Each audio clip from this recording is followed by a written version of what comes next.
Hello and नमस्कार दोस्तों। स्वागत है आप सभी का मेरे YouTube चैनल जी के ज्योति पर। एंड फ्रेंड्स, इस वीडियो में हम लेकर आए हैं भारत के राष्ट्रीय आंदोलन से संबंधित इम्पॉर्टेंट क्वेश्चंस के कलेक्शन, जो आपके लिए आने वाले हर कम्पिटिटिव एग्जाम्स में हेल्पफुल साबित होंगे। आंदोलन के समय से जुड़े हुए बातों पर जितने भी इम्पॉर्टेंट क्वेश्चंस बन सकते हैं वो सारे प्रश्न इसमें लाए जाएंगे। तो वीडियो को पूरा देखें और अगर आप चैनल पर नए हैं तो चैनल को सब्सक्राइब करके बेल आइकन ज़रूर प्रेस कीजिएगा ताकि आने वाले हर वीडियोस की नोटिफिकेशन आपको मिलती रहे।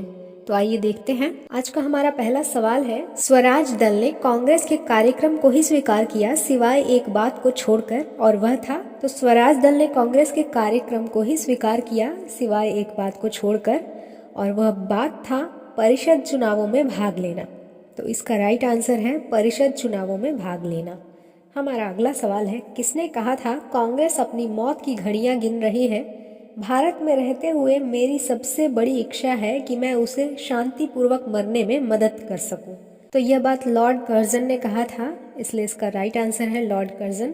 हमारा अगला सवाल है, मैं देश की बालू से ही कांग्रेस से भी बड़ी आंदोलन खड़ा कर दूंगा, यह कथन किसका है?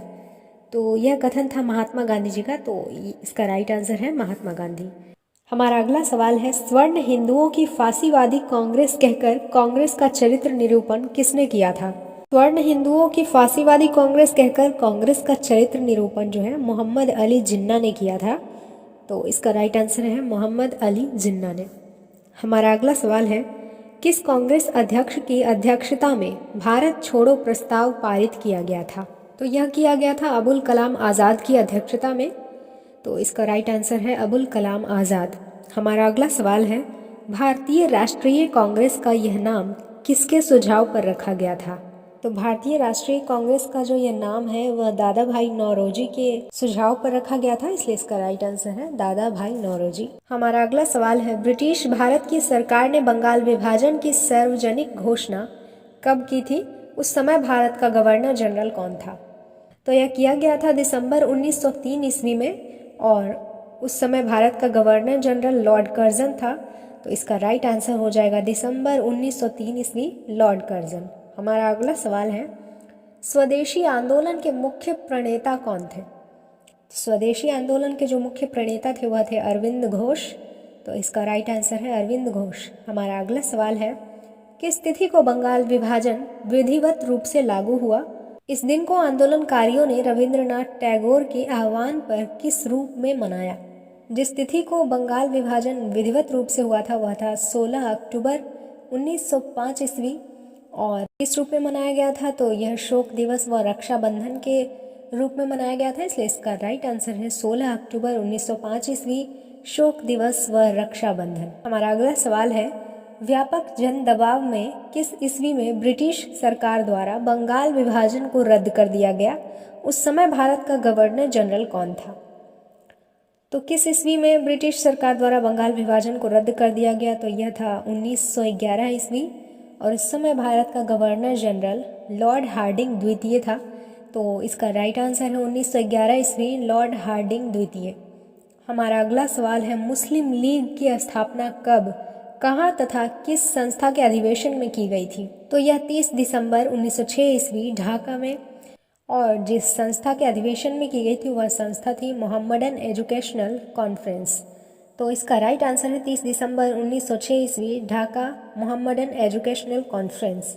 हमारा अगला सवाल है, मुस्लिम लीग ने अपने किस अधिवेशन में सर्वप्रथम मुसलमानों के लिए पृथक निर्वाचन मंडल की मांग की थी? तो मुस्लिम लीग ने सर्वप्रथम मुसलमानों के लिए पृथक निर्वाचन मंडल की जो मांग की थी वह अमृतसर अधिवेशन में 1908 ईस्वी में की गई थी, इसलिए इसका राइट आंसर है अमृतसर 1908 ईस्वी। हमारा अगला सवाल है, बांटो और छोड़ो का नारा मुस्लिम लीग ने अपने किस अधिवेशन में दिया था? तो यह कराची अधिवेशन में दिया गया था और दिसंबर 1943 ईस्वी को दिया गया था। तो इसका राइट आंसर है कराची, दिसंबर 1943। हमारा अगला सवाल है, मुस्लिम लीग ने कांग्रेस शासन से मुक्ति दिवस किस तिथि को मनाया? तो 22 दिसंबर 1939 वह तिथि है, इसलिए इसका राइट आंसर है 22 दिसंबर 1939 ईस्वी। हमारा अगला सवाल है, मुस्लिम लीग ने किस तिथि को पाकिस्तान दिवस के रूप में मनाया? तो मुस्लिम लीग ने जिस तिथि को पाकिस्तान दिवस के रूप में मनाया वह है 27 मार्च 1947। तो इसका राइट आंसर है 27 मार्च 1947। हमारा अगला सवाल है, होम रूल लीग प्रथम की स्थापना कब, कहाँ तथा किसने की थी? तो होम रूल लीग की स्थापना 28 अप्रैल 1916 ईस्वी को की गई थी और यह बेलगांव में की गई थी और इसे किया था बाल गंगाधर तिलक ने। तो इसका राइट आंसर है 28 अप्रैल 1916 ईस्वी, बेलगांव, बाल गंगाधर तिलक। हमारा अगला सवाल है, होम रूल लीग द्वितीय की स्थापना कब, कहाँ तथा किसने की थी? तो होम रूल लीग की जो द्वितीय स्थापना थी वह एनी बेसेंट ने की थी और यह सितंबर 1916 ईस्वी में अडयार में हुआ था। तो इसका राइट आंसर है एनी बेसेंट, सितंबर 1916 ईस्वी, अडयार। हमारा अगला सवाल है, श्रीमती एनी बेसेंट के होम रूल लीग में शामिल होने वाले प्रमुख कांग्रेसी नेता कौन थे? तो एनी बेसेंट के होम रूल लीग में शामिल होने वाले कांग्रेसी नेता थे जवाहरलाल नेहरू, इसलिए इसका राइट आंसर है जवाहरलाल नेहरू। हमारा अगला सवाल है, कब तथा किस सरकारी घोषणा से प्रभावित होकर एनी बेसेंट ने होम रूल लीग को समाप्त करने की घोषणा की? तो जिस सरकारी घोषणा से प्रभावित होकर एनी बेसेंट ने होम रूल लीग को समाप्त करने की घोषणा की थी वह था मॉन्टेग्यू घोषणा और यह 20 अगस्त 1917 ईस्वी को हुआ था, इसलिए इसका राइट आंसर है 20 अगस्त 1917 ईस्वी, मॉन्टेग्यू घोषणा। हमारा अगला सवाल है, चंपारण के किसान किन प्रथाओं का लंबे समय से विरोध कर रहे थे? तो चंपारण के किसान जो थे वह तिनकटिया व सर्वेशी प्रथाओं का लंबे समय से विरोध कर रहे थे, इसलिए इसका राइट आंसर है तिनकटिया व सर्वेशी। हमारा अगला सवाल है, गांधी जी द्वारा तिनकटिया प्रथा सर्वेशी के विरुद्ध शुरू किए गए सत्याग्रह यानी कि अहिंसात्मक प्रतिरोध में मुख्य सहयोगी नेता कौन कौन थे? तो इसमें जो सहयोगी नेता थे वह थे राजेंद्र प्रसाद और जेवी कृपलानी। तो इसका राइट आंसर है राजेंद्र प्रसाद और जेवी कृपलानी। हमारा अगला सवाल है, गांधी जी के चंपारण सत्याग्रह का पहला प्रमुख परिणाम क्या हुआ? तो गांधी जी के सत्याग्रह का जो पहला परिणाम हुआ, प्रमुख परिणाम, वो ये हुआ कि तिनकटिया प्रथा की समाप्ति हो गई। तो इसलिए इसका राइट आंसर है तिनकटिया प्रथा की समाप्ति। हमारा अगला सवाल है, रॉलेट एक्ट जिसके अनुसार किसी भी व्यक्ति को संदेह के आधार पर गिरफ्तार कर अनिश्चित काल तक जेल में रखा जा सकता था, कब लागू हुआ था? तो यह लागू हुआ था 19 मार्च 1919 ईस्वी को, इसलिए इसका राइट आंसर है 19 मार्च 1919 ईस्वी। हमारा अगला सवाल है, रॉलेट एक्ट के पारित होने पर किन नेताओं ने वायसराय की कानून बनाने वाली संस्था धारा सभा की सदस्यता से इस्तीफा दे दिया था? तो जिन नेताओं ने इस्तीफा दिया था वह थे मोहम्मद अली जिन्ना, मदन मोहन मालवीय, मजहर उल हक। तो ये 3 नेता थे जो इस कानून बनाने वाली संस्था धारा सभा की सदस्यता से इस्तीफा दे दिए थे। हमारा अगला सवाल है, रॉलेट एक्ट का विरोध कर रहे पंजाब के किन नेताओं को 10 अप्रैल 1919 ईस्वी को अमृतसर में गिरफ्तार कर लिया गया था? तो रॉलेट एक्ट का विरोध कर रहे पंजाब के नेताओं को जो 10 अप्रैल 1919 ईस्वी को गिरफ्तार किया गया था वह थे डॉक्टर सत्यपाल और डॉक्टर किचलू। तो ये 2 नेता थे, इसलिए इसका राइट आंसर है डॉक्टर सत्यपाल और डॉक्टर किचलू। हमारा अगला सवाल है, डॉक्टर सत्यपाल और डॉक्टर किचलू की गिरफ्तारी के विरोध में कब तथा कहाँ एक आम सभा बुलाई गई थी? तो इनकी गिरफ्तारी के विरोध में एक आम सभा 13 अप्रैल 1919 ईस्वी को जालियांवाला बाग में बुलाया गया था, इसलिए इसका राइट आंसर है 13 अप्रैल 1919 ईस्वी, जालियांवाला बाग।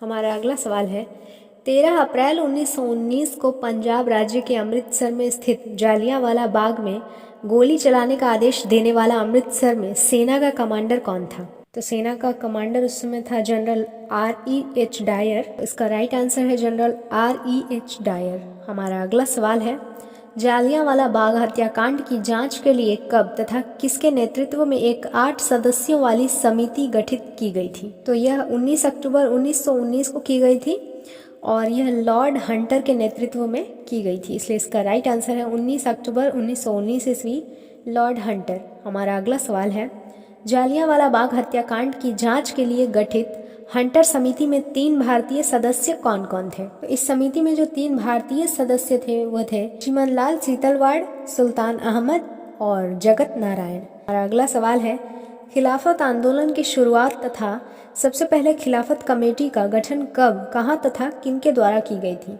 तो यह 19 मार्च 1919 ईस्वी को की गई थी और यह मुंबई में की गई थी और यह अली बंधु के द्वारा की गई थी। इसलिए इसका राइट आंसर है 19 मार्च 1919 ईस्वी, मुंबई, अली बंधु। हमारा अगला सवाल है, किस तिथि को पूरे देश में खिलाफत दिवस मनाया गया था? तो पूरे देश में जो खिलाफत दिवस मनाया गया था वह था 19 अक्टूबर 1919 ईस्वी। हमारा अगला सवाल है, गांधी जी का असहयोग आंदोलन किस तिथि को शुरू हुआ था? तो गांधी जी का जो असहयोग आंदोलन था वह 1 अगस्त 1920 ईस्वी को शुरू हुआ था। इसका राइट आंसर हो जाएगा 1 अगस्त 1920 ईस्वी। हमारा अगला सवाल है, असहयोग आंदोलन में गांधी जी ने कौन सा नारा दिया था? तो असहयोग आंदोलन में जो गांधी जी ने नारा दिया था वह था 1 वर्ष में स्वराज। तो इसका राइट आंसर है 1 वर्ष में स्वराज। हमारा अगला सवाल है, असहयोग आंदोलन में सबसे पहले गिरफ्तार होने वाले नेता कौन थे?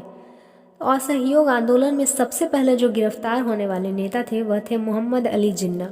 तो मोहम्मद अली जिन्ना इसका राइट आंसर है। हमारा अगला सवाल है, चौरी चौरा हत्याकांड के बाद कब तथा कहाँ हुई आपातकालीन बैठक में असहयोग आंदोलन को समाप्त करने का निर्णय लिया गया? तो यह 12 फरवरी 1922 ईस्वी बारदोली की जो आपातकालीन बैठक में असहयोग आंदोलन को समाप्त करने का निर्णय लिया गया था। तो इसका राइट आंसर हो जाएगा 12 फरवरी 1922 ईस्वी, बारदोली, सूरत। हमारा अगला सवाल है, असहयोग आंदोलन के दौरान गिरफ्तारी के बाद कब तथा किस कारण गांधी जी को रिहा कर दिया गया? तो गांधी जी को 5 फरवरी 1924 ईस्वी को रिहा किया गया था और इसका जो कारण था उनका स्वास्थ्य संबंधी कारण था, इसलिए उनको रिहा किया गया था। इसका राइट आंसर होगा 5 फरवरी 1924 ईस्वी, स्वास्थ्य संबंधी। हमारा अगला सवाल है, साइमन कमीशन भारत मुंबई कब पहुंचा? तो साइमन कमीशन 3 फरवरी 1928 ईस्वी को पहुंचा, इसलिए इसका राइट आंसर है 3 फरवरी 1928 ईस्वी। हमारा अगला सवाल है, साइमन कमीशन के विरोध में कौन सा नारा लाया गया? तो साइमन कमीशन के विरोध में साइमन वापस जाओ का नारा लाया गया, इसलिए इसका राइट आंसर है साइमन वापस जाओ। हमारा अगला सवाल है, साइमन कमीशन की रिपोर्ट कब प्रकाशित हुई? तो साइमन कमीशन का रिपोर्ट 27 मई 1930 ईस्वी को प्रकाशित हुई, इसलिए इसका राइट आंसर है 27 मई 1930 ईस्वी। हमारा अगला सवाल है, नेहरू समिति द्वारा संविधान की रूपरेखा तैयार करने के लिए अगस्त 1928 ईस्वी में कहाँ सभी दलों का एक सम्मेलन बुलाया गया था? इसकी अध्यक्षता किसने की थी? तो यह सम्मेलन लखनऊ में बुलाया गया था और इसकी अध्यक्षता की थी मोतीलाल नेहरू ने। तो इसका राइट आंसर हो जाएगा लखनऊ, मोतीलाल नेहरू। हमारा अगला सवाल है, नेहरू समिति की रिपोर्ट कब प्रकाशित हुई तथा इतिहास में किस नाम से प्रसिद्ध हुई? तो यह प्रकाशित हुई जुलाई 1928 ईस्वी को और यह नेहरू रिपोर्ट के नाम से प्रसिद्ध हुई। हमारा अगला सवाल है, किस तिथि को तथा अपने कितने चुने हुए अनुयायियों के साथ गांधी जी ने साबरमती आश्रम से दांडी यात्रा शुरू की? तो उन्होंने जो अनुयायियों को चुना था वह थे 78, उनके साथ साबरमती आश्रम से दांडी यात्रा शुरू की थी। तो इसका राइट आंसर है 12 मार्च 1930 ईस्वी, 78। हमारा अगला सवाल है, 24 दिनों की यात्रा के बाद गांधी जी किस तिथि को दांडी पहुंचे? तो 24 दिनों की यात्रा के बाद 5 अप्रैल 1930 ईस्वी को गांधी जी दांडी पहुंचे थे। तो इसका राइट आंसर है 5 अप्रैल 1930 ईस्वी। हमारा अगला सवाल है, गांधी जी ने किस तिथि को नमक कानून तोड़कर औपचारिक रूप से सविनय अवज्ञा आंदोलन की शुरुआत की थी? तो यह 6 अप्रैल 1930 ईस्वी को हुआ था, इसलिए इसका राइट आंसर है 6 अप्रैल 1930 ईस्वी। हमारा अगला सवाल है, सविनय अवज्ञा आंदोलन के दौरान किस तिथि को गांधी जी को गिरफ्तार कर लिया गया?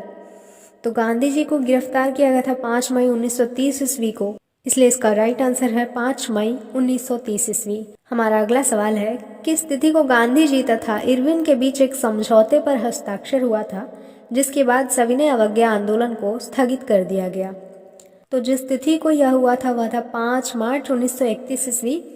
इसका राइट आंसर हो जाएगा 5 मार्च 1931 ईस्वी। हमारा अगला सवाल है, सविनय अवज्ञा आंदोलन के दौरान ही प्रथम गोलमेज सम्मेलन कब तथा कहाँ हुआ था?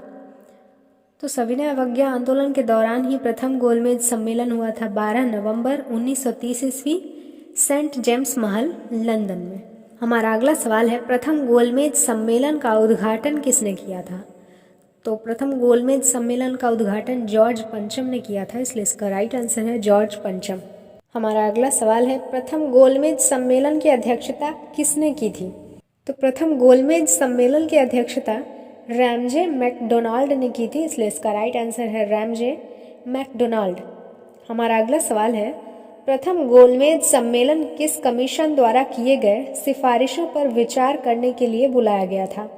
तो यह साइमन कमीशन के द्वारा किए गए सिफारिशों पर विचार करने के लिए बुलाया गया था, इसलिए इसका राइट आंसर है साइमन कमीशन। तो फ्रेंड्स, आज के लिए बस इतना ही। फिर मिलते हैं अगले वीडियो में अगले कंसेप्ट के साथ।